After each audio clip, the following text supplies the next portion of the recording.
ಶಿವ, ನೀವೇನು ಚಿಂತೆ ಮಾಡಬೇಡ್ರಿ. ಪದ್ಮಾ ದೇವರ ಹೆರಿಗೆ ಯಾವುದು ತೊಂದರೆ ಇಲ್ಲಾರ್ದಾಗತ್ತ. ಎಲ್ಲದಕ್ಕೂ ದೇವರಿದ್ದಾನೆ, ನೀವೇನು ಚಿಂತೆ ಮಾಡಬೇಡ್ರಿ. ಆ ಚಿಂತೆ ನನಗೆ ಕಿಂಚಿತೂ ಇಲ್ಲ ಸತ್ಯಪ್ಪ. ಆದ್ರೆ ಇಷ್ಟು ದಿವಸದ ಒಳಗಾಗಿ ನಾನೊಂದು ಮಹತ್ತರ ಕಾರ್ಯವನ್ನ ಮಾಡಬೇಕು ಅಂತ ಹಿರಿಯದ ಆಸೆ ಇಟ್ಟಿದ್ದೆ. ಆದ್ರೆ ಅದು ಇಂದು ನಿಷ್ಕಲ್ಮಶವಾಗಿ ನನಗೆ ಗಂಡಾಂತರ ಬಂದೋದಿಗೆ ಸತ್ಯಪ್ಪ. ಮತ್ತೊಂದು ಆಸೆ ನಿಮ್ಗೆ ತಲೆ ಕುರಿಯಾಕೈತ್ರ ಏನ್ರಿ ಅದು ಶಿವ ನಿಮ್ಮ ಆಸೆ? ಸತ್ಯಪ್ಪ, ಸದ್ಯ ಡಾಕ್ಟರ್ ಹೊರಗಡೆ ಬರ್ಲಿ, ನನ್ನ ಆಸೆ ಏನು ಅಂತ ನಿನಗೆ ಅರ್ಥ ಆಗತ್ತೆ. ಅರ್ಥ ಆಗತ್ತೆ.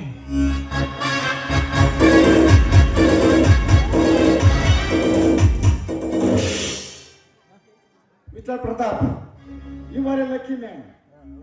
ನಿಮ್ಮ ಹೆಂಡತಿ ಪದ್ಮ ಗಂಡು ಮಗುವಿಗೆ ಜನ್ಮವಿಟ್ಟಿದ್ದಾರೆ. ಈಗ ಸಂತೋಷ ಆಯ್ತು ನೋಡ್ರಿ ಡಾಕ್ಟರ್ ಸಾಹೇಬ್ರ. ತಾಯಿ ಮಗು ಇಬ್ರು ಆರಾಮಾಗಿ ಇದಾರನ್ರಿ?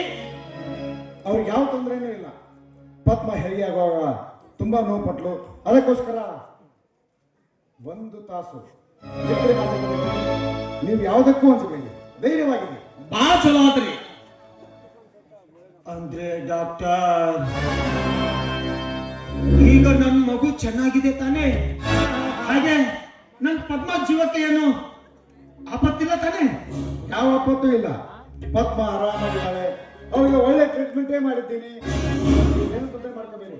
ಆದ್ರೆ ಪದ್ಮ ಎತ್ತರಾಗುವವರೆಗೂ ಮಗುವನ್ನು ಜೋಪಾನ ನೋಡ್ಕೋಬೇಕಂತ ನಿಮ್ ಜವಾಬ್ದಾರಿ. ಸರಿ, ನಾನು ಬರ್ತೀನಿ. ಎಲ್ಲಿ ಡಾಕ್ಟರ್? ನನ್ನದೊಂದು ಚಿಕ್ಕ ಮನವಿ.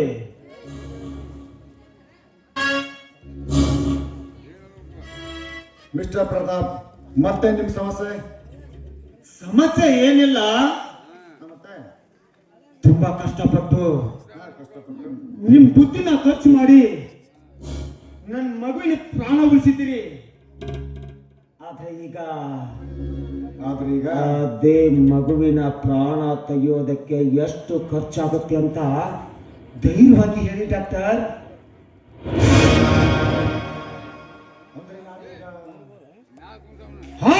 ನೀನೇ, ಬೇರೆ ಏನು ಮಾಡ್ಬೇಕಾಗಿಲ್ಲ. ಈಗ ತಾನೇ ಹುಟ್ಟಿದ ನನ್ನ ಮಗುವಿನ ಕೊಲೆ ಮಾಡಲೇಬೇಕು. ಏನ್ ಮಾತಂತ ಆಡ್ತೀರಾ? ಮಕ್ಕಳು ಹುಟ್ಟಿದರೆ ಸಂತೋಷ ಪಡುವಂತ ತಂದೆ ತಾಯಿದ್ದಾರೆ ನಮ್ಮ ಭಾರತ ದೇಶದಲ್ಲಿ. ನೀವು ಖಡ್ಗರಿಗಿಂತ ಕೀಳಾಗಿ ಹುಟ್ಟಿದ ಮಗುವನ್ನೇ ಸಾಯಿಸು ಅಂತ ಹೇಳ್ತಾ ಇದ್ರಲ್ಲ, ನೀವೇನು ಮನುಷ್ಯರು? ಮನುಷ್ಯರು ರಾಕ್ಷಸರು. ಈ ಸಮಾಜದ ಹಾಳು ಪುರಾಣ ನನಗೆ ಬೇಕಾಗಿಲ್ಲ. ಈಗ ಸದ್ದ ಹುಟ್ಟಿದ ಮಗುವನ್ನು ಕೊಲೆ ಮಾಡಲು ಅದೆಷ್ಟು ಹಣ ಕೇಳ್ತೆ ಕೇಳು. ನೀನ್ ಕೇಳಿದಷ್ಟು ನಾನು ಕೊಡಲು ಸಿದ್ಧನಿದ್ದೇನೆ. ಮಿಸ್ಟರ್ ಪ್ರತಾಪ್, ನಾನು ಡಾಕ್ಟರ್ನಾಗಿರೋದು ಸಾವು ಬದುಕಿನ ಮಧ್ಯೆ ಹೋರಾಡ್ತಿರೋ ರೋಗಿಗಳನ್ನ ರಕ್ಷಣೆ ಮಾಡೋದಕ್ಕಾಗಿ ಮಾತ್ರ. ರೋಗಿ ಎಂತವನಿರಲಿ, ಯಾವ ಪ್ರಸಂಗದಲ್ಲಿ ಇರಲಿ, ಅವನಿಗೆ ಒಳ್ಳೆಯ ಟ್ರೀಟ್ಮೆಂಟ್ ಅನ್ನು ಕೊಟ್ಟು ಅವನಿಗೆ ಪ್ರಾಣ ನೀಡುವುದು ನನ್ನ ಕರ್ತವ್ಯ. ಅದು ಹೋಗಲಿ, ಪಾಪ ಈವಾಗ ತಾನೇ ಹುಟ್ಟಿದ ಮಗುವಿನ ಕತ್ತನ್ನು ಹೆಚ್ಚುವಂತ ಕಟುಕ ನಾನಲ್ಲ. ಇಂಪಾಸಿಬಲ್, ಅದಕ್ಕೆ ಸಾಧ್ಯವೂ ಇಲ್ಲ. ನಿಲ್ಲು ಡಾಕ್ಟರ್. ನೋಡು, ನೀನು ನಾನು ಹೇಳಿದ ಹಾಗೆ ಕೇಳಿಕೊಂಡು ನಾನು ಕೊಡುವ ಕಾಣಿಕೆಯನ್ನು ತೆಗೆದುಕೊಂಡು ಇಲ್ಲಿಂದ ಹೋದ್ರೆ ಸರಿ, ಇಲ್ಲವಾದ್ರೆ ಪರಿಸ್ಥಿತಿ ಗಂಭೀರವಾಗಿತ್ತು. ಚೋಕೆ. ಮಿಸ್ಟರ್ ಪ್ರತಾಪ್, ಎಲ್ಲೋ ಮೂಢನಂಬಿಕೆಗಳು ಕುತ್ತಂತೆ ಕಾಣ್ತದೆ. ನಿನಗೂ ಅಷ್ಟೇ ಪ್ರತಾಪ್. ಮಕ್ಕಳು ದೇವರಿಗೆ ಸಮಾನ ಅಂತ ಹೇಳ್ತಾರೆ. ಇನ್ನೊಂದು ಸಾರಿ ಕೆಟ್ಟ ಕೆಲಸಕ್ಕೆ ನನ್ನನ್ನು ಒತ್ತಾಯಿಸಿದ್ದೇ ಆದ್ರೆ ನಿನ್ನ ಕತ್ತಲ ಕೊರಲು ತಳ್ಳಿ ಕಮ್ಮಿ ಎಸಬೇಕಾಗುತ್ತದೆ. ಇವತ್ತಿನವರೆಗೂ ನನ್ನ ಎದುರಿಗೆ ನಿಂತು ಯಾರು ಮಾತಾಡಿರಲಿಲ್ಲ. ನೀನೊಬ್ಬ ಏಕಾಶ್ಚಿತ ಡಾಕ್ಟರ್ ನನ್ನನ್ನು ಹೀಯಾಳಿಸುವೆಯಾ?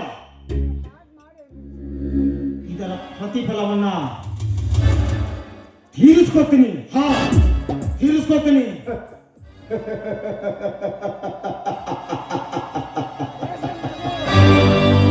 ಗೊತ್ತಾ, ನಿನಗೆ ಆರಾಮ್ ತಪ್ಪಿದ್ರೆ ಯಾರ ಹತ್ರ ಹೋಗ್ತೀಯ? ದುಡ್ಡು ಹತ್ರ ಹೋಗ್ತೀಯ? ಇಲ್ಲ, ಎಲ್ಲಿ ಹೋಗ್ತೀಯ? ಈ ಡಾಕ್ಟರ್ ಹತ್ರನೇ ಬರಬೇಕು. ನಿನ್ನ ಸಾವನ್ನ ನೋಡೋನು ಈ ಡಾಕ್ಟರ್, ನಿನ್ನ ಪ್ರಾಣ ಉಳಿಸೋನು ಈ ಡಾಕ್ಟರ್. ಡಾಕ್ಟರ್ ಅಂದ್ರೆ ದೇವರಿಗೆ ಸಮ ಅಂತ ಹೇಳ್ತಾರೆ. ಸಾಯೋ ಮುಂಚೆ ರೋಗಿಗೆ ಆರೈಕೆ ಬಂದವರು ಹೇಳ್ತಾರೆ, ಸರ್ ಹೇಗಾದ್ರೂ ಮಾಡಿ ಎಷ್ಟು ಪರವಾಗಿಲ್ಲ ನನ್ನ ಮಗುವನ್ನ ನಮ್ಮ ತಂದೆನ ಉಳಿಸ್ರಿ ಅಂತ ಡಾಕ್ಟರ್ ಹತ್ರ ಕೇಳ್ತಾರೆ ಹೊರತು ಗೋಡೆ ಮೇಲಲ್ಲ. ಇನ್ನೊಂದು ಸಾರಿ ಈ ರೀತಿ ಒತ್ತಾಯಿಸಿದೆ ಆದ್ರೆ ಪರಿಸ್ಥಿತಿ ನೆಟ್ಟಿಗಿರೋದಿಲ್ಲ. ಪಾಪ ಪದ್ಮಾದೇವಿ ಎಂತ ದೃಷ್ಟೇ ಏನು ಪದ್ಮ 1 ಗಂಟೆ ನಿದ್ರೆ ಇರ್ತಾಳೆ. ಅವಳು ಹೇಳೋಕೆ ಮುಂಚೆ ಅವಳಿಗೆ ಯಾವ ತೊಂದರೆ ಆಗದಾಗೆ ನೋಡ್ಕೊಳ್ಳಿ.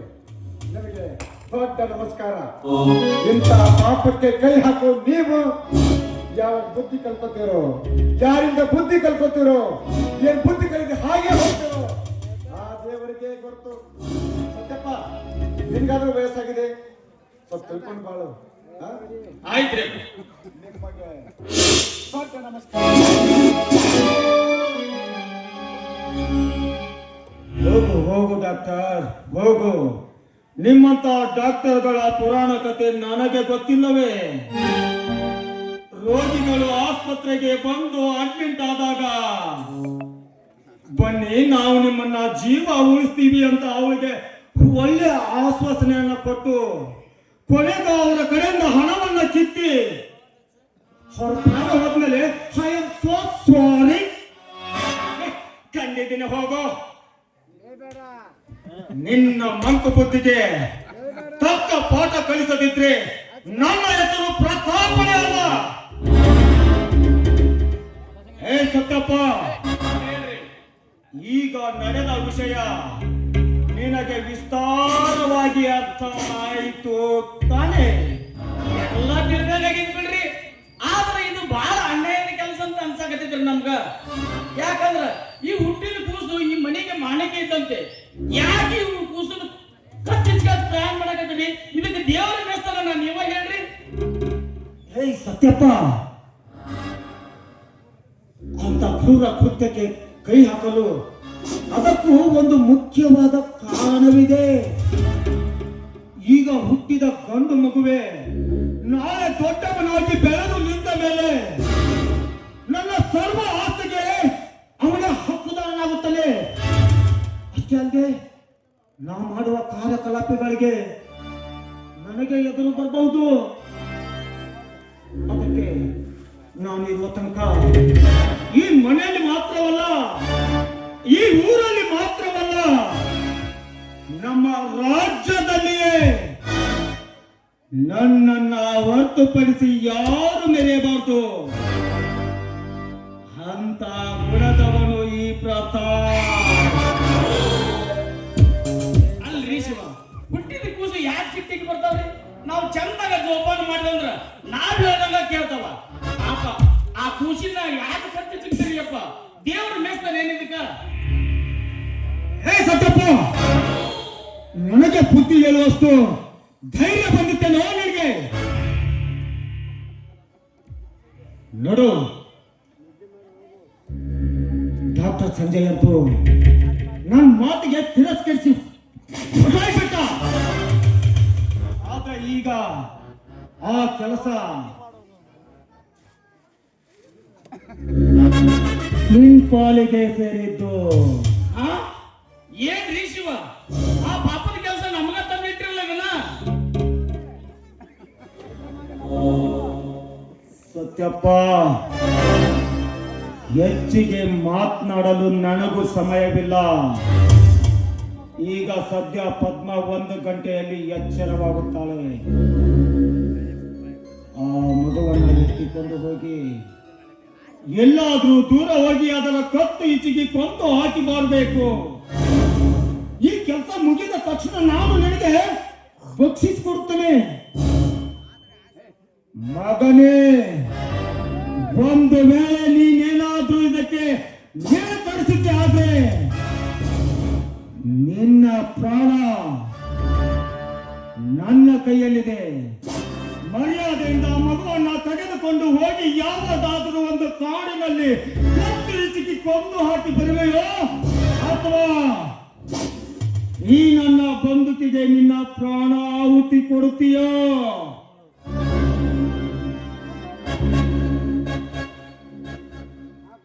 ಆ ಕೆಲಸ ಸತ್ಯವಾಗಲೂ ಮಾಡ್ತೇನ್ರಿ ಅಪ್ಪ. ಆದ್ರೆ ನನ್ನ ಪ್ರಾಣಕ್ಕೆ ಏನೋ ಅಪಾಯ ಮಾಡಬೇಡ್ರಿ. ಆದ್ರೆ ಈಗ ಕೂಸಿನ ತಗೊಂಡು ಕತ್ತಿಜಿಗೆ ಬರೋದು ಕಷ್ಟ ಆಗೋದ್ರಿ. ಅಷ್ಟೇ ಮಾಡು, ಹೋಗು, ಬೇಗ ಒಳಗಡೆ ಹೋಗಿ ಆ ಮಗುವನ್ನ ಆಯ್ತ್ರಿ. ತೆಗೆದುಕೊಂಡು ಬಾ. ಈಗ ಹೋಗಿ ಆ ಕೂಸಿನ ತಗೊಂಡು ಕತ್ತಿಜಿಗೆ ಬಿಸಾಕ್ ಬರ್ತೇನೆ. ತೆಗೆದುಕೊಂಡು ಬಾ.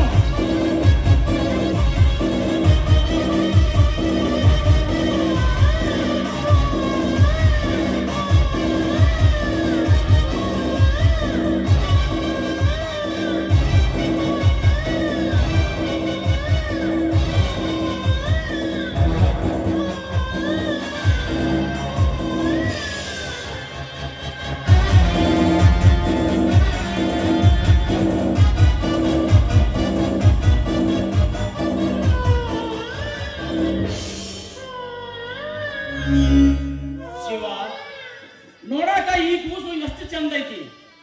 ಆದ್ರೆ ಈ ಕೂಸಿನ ಹೆಂಗ್ ಕತ್ತಿಜಿಗೆ ಬರ್ಬೇಕ್ರಿ ಅಪ್ಪ ನಾನು? ಏ ಸತ್ಯಪ್ಪ, ಕಟುಕ ಖರೀದಿಸಿದ ಕುರಿ ಎಷ್ಟು ಸುಂದರ ಇದ್ರೆ ಏನ್ ಪ್ರಯೋಜನ? ಕೊನೆಗೂ ಒಂದು ದಿನ ಆ ಕಟುಕನ ಚೂರಿಯ ಹಿಡಿತಕ್ಕೆ ಅಲ್ಲವೇ ಆ ಕುರಿಯ ಆಹುತಿ. ನೋಡು, ಸುಮ್ಮನೆ ಬೇಳೆ ಕಳಿಬೇಡ. ಸದ್ಯ ಪದ್ಮ ಎಚ್ಚರ ಆಗ್ಬಹುದು ಮತ್ತು ಈ ಪಾಪಿ ಮಗುವನ್ನ ಎಲ್ಲಾದ್ರೂ ದೂರ ತೆಗೆದುಕೊಂಡು ಹೋಗಿ ಕತ್ತಿಗೆ ಕೊಂದಾಯ್ತು. ಹೋಗು ಹೋಗು. ಹೋಗ್ತೀನಿಪ್ಪ, ಹೋಗ್ತೀನಿ. ಯಾಕಂದ್ರ ಇಂಥ ಪಾಪದ ಕೆಲಸ ಮಾಡಕ್ ನಮ್ಗೆ ಹಚ್ಚಿಲ್ಲ. ನಿಮ್ಮಂತ ಅಳುಕನಾಗ ಬಾಳ್ತಿ ನೋಡು, ಅದ್ರ ಪುಣ್ಯನ ಇದು. ಸ್ವಲ್ಪ ಧೈರ್ಯ ತಗೊಂತೀನಿ. ಹೋಗ್ತೀನಿ ಅಪ್ಪ, ಹೋಗ್ತೀನಿ. ಹೋಗಿ ಕತ್ತಿ ಈ ಕೂಸಿನ ಕತ್ತಿ ಬಿಸಾಕಿ ಬರ್ತೀನಿ.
ಅಂತೂ ತೊಲಗಿ ಹೋಯಿತು ಪೀಡೆ.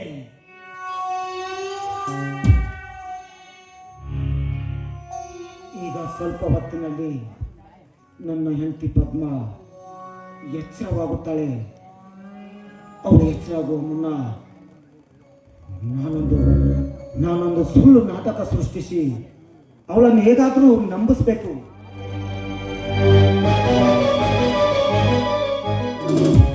ಪದ್ಮ, ನೀನು ಹೆರಿಗೆ ನೋವಿನಿಂದ ನರಳುತ್ತಿರಬೇಕಾದ್ರೆ ಡಾಕ್ಟರು ನನ್ನನ್ನು ಆಚೆ ಕಡೆಗೆ ಕರೆದು, ನೋಡಿ ಪ್ರತಾಪ್, ನಿಮ್ಮ ಹೆಂಡತಿ ಹೆರಿಗೆ ನೋವಿನಿಂದ ತುಂಬಾ ಒದ್ದಾಡ್ತಿದ್ದಾಳೆ. ಮಗುನ ಉಳಿಸ್ಕೋಬೇಕಾದ್ರೆ ತಾಯಿ ಸತ್ತೋಗ್ತಾಳೆ, ತಾಯಿನ ಉಳಿಸ್ಕೋಬೇಕಾದ್ರೆ ಮಗು ಸತ್ತೋಗುತ್ತೆ. ಎರಡರಲ್ಲಿ ನಿಮ್ಗೆ ಯಾವತ್ ಬೇಕು ಅಂತ ಕೇಳಿದ್ರು ಪದ್ಮ. ಅದಕ್ಕೆ ನಾನು ಏನ್ ಹೇಳ್ತೆ ಗೊತ್ತಾ ಪದ್ಮ? ಇಂಥ ಮಕ್ಕಳನ್ನ ಇನ್ನು ನಾವು 10 ಮಕ್ಕಳನ್ನ ಬೇಕಾದ್ರೂ ಹಡಿಯಬಹುದು. ಆದ್ರೆ ಪ್ರಾಣಕ್ಕಿಂತ ಹೆಚ್ಚಿಗೆ ಪ್ರೀತಿ ಮಾಡ್ತೀನಿ ನನ್ನ ಪದ್ಮನಲ್ಲ ಬಿಟ್ಬಿಡಲು ನನ್ನ ಮನಸ್ಸು ಒಪ್ಪಲಿಲ್ಲ ಪದ್ಮ. ಒಪ್ಪಲಿಲ್ಲ. ಅದಕ್ಕೆ ಡಾಕ್ಟರ್ಗೆ ಮಗು ಸತ್ರ ಸಾಯ್ಲಿ, ನನ್ನ ಹೆಂಡತಿ ನನಗೆ ಬೇಕು ಅಂತ ಹೇಳಿದೆ. ಆಗ ಮಗು ಮಾತ್ರ ಉಳಿಸ್ಕೊಳಕ್ ಆಗ್ಲಿಲ್ಲ ಪದ್ಮ ಅಂತ ಸುಳ್ಳು ನಾಟಕವನ್ನಾಡಿ ಪದ್ಮವನ್ನ ನಂಬಿಸಿ ಬಿಡುವೆ.